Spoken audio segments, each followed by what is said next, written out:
Isa po ang bago sa saksi, nakasako at may tali sa leeg ang bangkay ng isang lalaki na itinapon sa gilid ng kalsada sa Binondo, Maynila.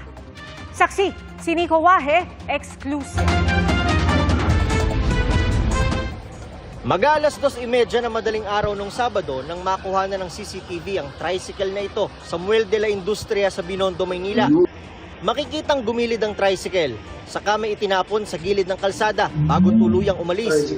Ang malaking plastic na ito ang itinapon ng mga nakatricycle at nang buksan, bangkay ng lalaki ang laman. Merong nakita yung security guard, nakita niya na meron siyang nakita isang blue na bag, no?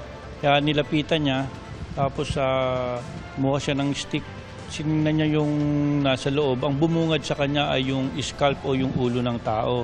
Kaya ang ginawa niya, tumawag kagad siya sa ating kapulisan. Nakatali ang leeg, may pasa sa bandang kaliwang balikat. Sa follow-up operation, hinanap ang nagtapon ng bangkay. Kinausap ang presidente ng TODA ng minamanehong tricycle ng mga nasa CCTV. Natunto nila na ito ay mga tricycle na pumapasada dyan sa Baseco. Then yun, kinausap yung presidente ng TODA at tinuro nga niya na kung sino yung may-ari nun. Nung ating inimbitahan, kanyang sinabi kagad kung ano yung pangalan ng driver. Dito na pinuntahan ng mga pulis ang bahay ng driver ng tricycle. Agad siyang inaresto.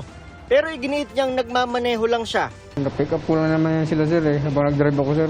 Kasi nakalagay yun sa item na box sir Hindi ko alam na may nakalagay palang nakasako doon sa loob ng box.